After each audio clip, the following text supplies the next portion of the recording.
आलोक जी, ये जो क्योंकि हमारे देश में एक जबरदस्त सोशल चर्निंग हो गई है और हिंदुत्व को भी एक आरक्षण का इंजेक्शन मिला हुआ है, बैकवर्ड पॉलिटिक्स का इंजेक्शन मिला हुआ है, तो अब कहते हैं ना कि कमंडल में मंडल चला गया है और उसको उसने एकदम क्या बोलते हैं अपने शेप में उतार लिया है, तो ये सारी पॉलिटिक्स को बढ़ावा मिल रहा है। पर मोटी बात तो ये है कि डेमोक्रेसी, लोकतंत्र, इक्विटी एंड डेमोक्रेसी जिसे कहते हैं कि लोकतंत्र में जो इक्विटी है वो प्रिंसिपली कॉम्प्रोमाइज नहीं होता, क्योंकि इवैल्यूएट ही नहीं कर पा रहे कि कौन बैकवर्ड है कौन नहीं है और कौन कब तक बैकवर्ड रहेगा, कौन कब तक बैकवर्ड रहेगा।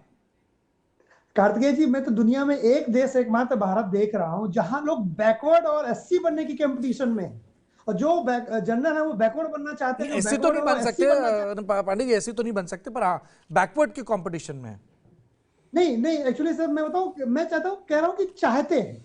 अच्छा जी, तो और जो एससी वो एसटी बनना चाहते हैं क्योंकि नीचे जाने में लाभ है। सामाजिक व्यवस्था में पहले क्या था कि ऊपर आने में लगता था कि लाभ है।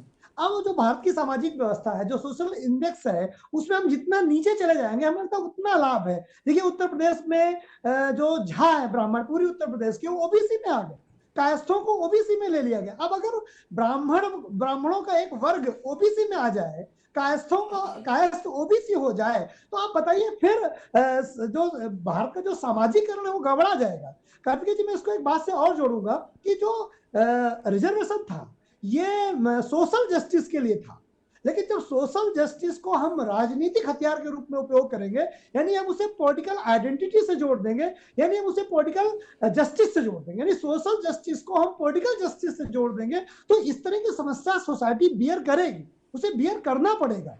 तो इसलिए ये बहुत कॉम्प्लिकेटेड चीज हो गई है। जो बिल्कुल सरल चीज थी, जो बिल्कुल सिंपल चीज थी कि समाज में जो पिछड़े रह गए, पिछड़ गए हैं, खासकर एससी और एसटीज, उनको हम मुख्य धारा में लेकर के आए। लेकिन आरक्षण का जो झुंझुना है, खासकर नौकरियों में जो आरक्षण है, या अब निकाय चुनाव में जो आरक्षण है, या पार्लियामेंट्री सिस्टम में जो आरक्षण है, पॉलिटिकल जस्टिस के रूप में जब इसका उपयोग होने लगा, आज अब पांडे जी पॉलिटिकल जस्टिस नहीं, पॉलिटिकल रिप्रेजेंटेशन के लिए हो रहा है, क्योंकि जो एससी और एसटी का जो प्रिंसिपल है ये एक्ट ऑफ 1935 से एमिनेट होता है, जो शेड्यूल लिस्ट थी।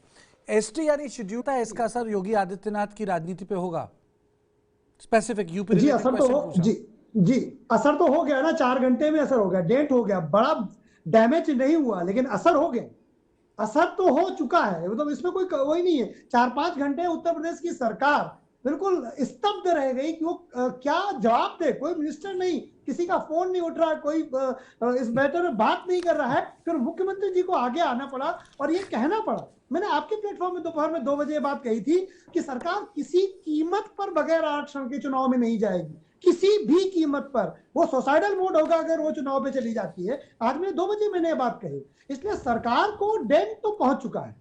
अब ये जरूर है कि डैमेज नहीं कर पाया है चीजें, लेकिन डेंटिंग हो गई है, सरकार को नुकसान हो चुका है। ये बात तो जा चुकी है ना कि सरकार ने सही तरीके से करंट लगा, एसी है डीसी लगा? मैं डीसी कहूंगा। अच्छा, डीसी लगा, झटका लगा वही बताएगा। लेकिन हाँ बिल्कुल, मैंने पहली लाइन यही बोली थी कि ये एक पॉलिटिकल माइनफील्ड है। आप बात तमाम तरह की कर लें, जो भी कर लें,